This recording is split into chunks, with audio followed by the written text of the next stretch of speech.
누가복음 12장. 그러는 동안 수천 명의 사람들이 모여들어 서로 밟힐 지경이 됐습니다. 예수께서 먼저 제자들에게 말씀을 시작하셨습니다. 바리새파 사람들의 누룩을 조심하라. 그들의 행위는 위선이다. 감추어진 것이 드러나지 않을 것이 없고 숨겨진 것이 알려지지 않을 것이 없다. 너희가 어둠 속에서 말한 것이 대낮에 들릴 것이고 골방에서 속삭인 것이 지붕 위에서 선포될 것이다. 내 친구들아, 너희에게 내가 말한다. 너희 몸은 죽일 수 있어도 그 후 더 이상 어떻게 할 수 없는 사람들을 두려워하지 말라. 너희가 두려워해야 할 분을 내가 보여주겠다. 몸을 죽인 후에 지옥에 던질 권세를 가진 그분을 두려워하라. 그렇다. 내가 너희에게 말한다. 그분을 두려워하라. 참새 5마리가 이 아사리온에 팔리지 않느냐. 그러나 하나님께서는 그중 참새 1마리까지도 잊지 않으신다. 하나님께서는 진정 너희 머리카락까지도 다 세시는 분이다. 두려워하지 말라. 너희는 많은 참새들보다 더 귀하다. 내가 너희에게 말한다. 누구든지 사람들 앞에서 나를 시인하면 인자도 하나님의 천사들 앞에서 그를 시인할 것이다. 그러나 사람들 앞에서 나를 부인하는 사람은 나도 하나님의 천사들 앞에서 그를 부인할 것이다. 누구든지 인자를 욕하는 사람은 용서받겠지만 성령을 모독하는 말을 한 사람은 용서받지 못한다. 회당이나 지도자들이나 권세 있는 자들 앞에 끌려가게 되더라도 스스로 어떻게 대답할까, 무슨 말을 할까 염려하지 말라. 성령께서 그때 내가 무슨 말을 해야 할지 가르쳐 주실 것이다. 사람들 중에서 어떤 사람이 예수께 말했습니다. 선생님, 제 형제에게 유산을 저와 나누라고 말씀해 주십시오. 예수께서 대답하셨습니다. 이 사람아, 누가 나를 너희 재판관이나 분배인으로 세웠느냐? 그러고는 사람들에게 말씀하셨습니다. 너희는 조심해서 모든 탐욕을 삼가라. 사람의 생명이 그 재산의 넉넉함에 있는 것이 아니다. 그러고 나서 그들에게 한 비유를 말씀하셨습니다. 한 부자가 수확이 잘 되는 땅을 가지고 있었는데 그가 혼자서 어떻게 할까, 내 곡식을 쌓아둘 곳이 없구나 하고 생각했다. 그리고 말했다. 이렇게 해야겠다. 지금 있는 창고를 부수고 더 크게 지어 내 모든 곡식과 물건을 거기에 쌓아두어야겠다. 그러고 나서 내 영혼에게 말하겠다.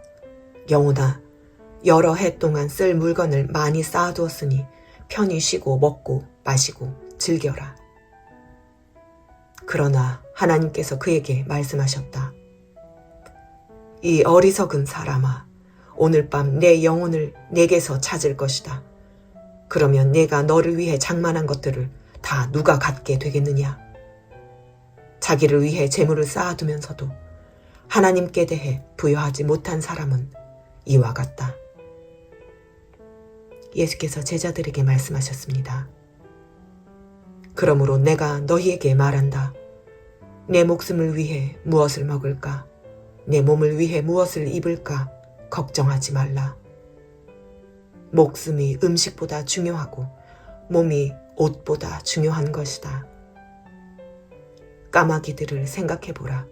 심지도 거두지도 않고 창고도 곳간도 없지만 하나님께서 그것들을 먹이신다.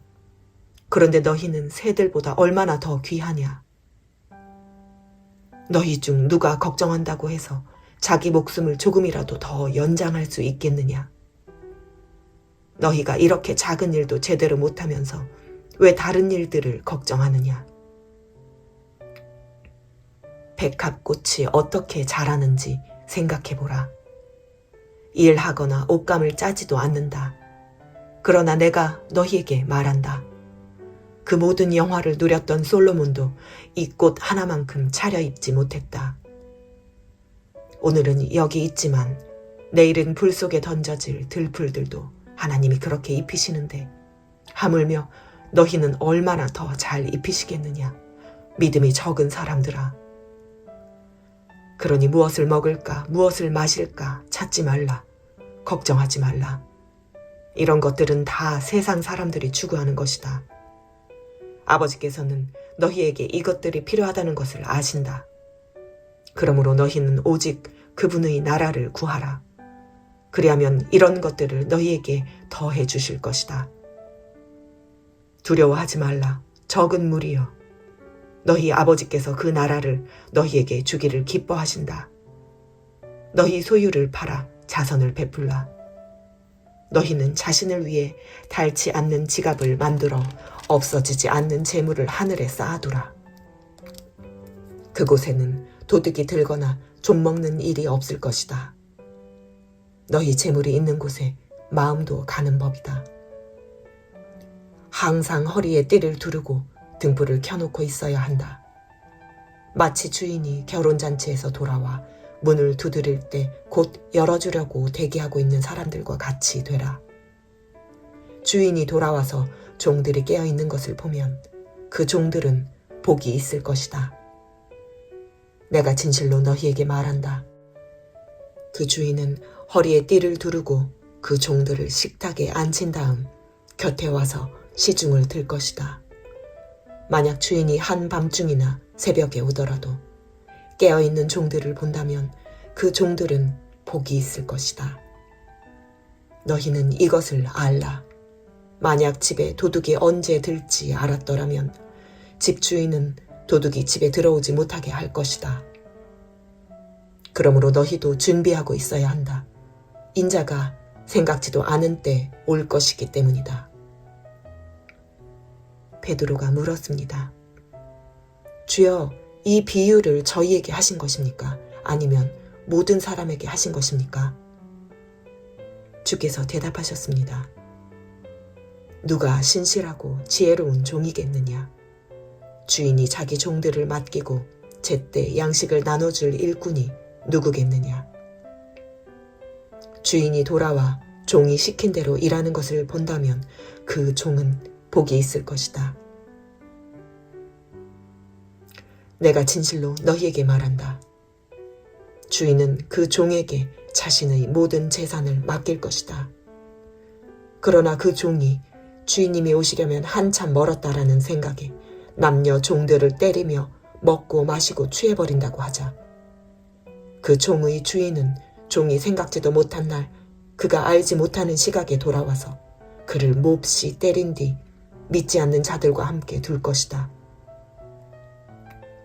주인의 뜻을 알고도 준비하지 않거나 그 뜻대로 하지 않는 종은 매를 많이 맞을 것이다. 그러나 알지 못하고 매 맞을 일을 한 종은 적게 매를 맞을 것이다. 많이 받은 사람에게는 많은 것을 요구하시고 많은 일을 맡은 사람에게는 많은 것을 물으실 것이다. 내가 세상에 불을 지르러 왔는데 이미 그 불이 붙었으면 내가 무엇을 더 바라겠느냐. 그러나 나는 받아야 할 세례가 있다. 이 일이 이루어질 때까지 내가 얼마나 괴로움을 당할는지 모른다. 내가 세상에 평화를 주러 왔다고 생각하느냐? 내가 너희에게 말한다. 아니다. 오히려 분열을 일으키러 왔다. 이제부터 한 집안에서 5 식구가 서로 갈라져 셋이 둘과 싸우고 둘이 셋과 싸울 것이다. 그들은 갈라져 부자 간에 모녀 간에 고부 간에 서로 대립할 것이다. 예수께서 사람들에게 말씀하셨습니다. 너희는 구름이 서쪽에서 일어나는 것을 보면 즉시 폭풍우가 오겠구나 라고 말한다. 그리고 그렇게 된다.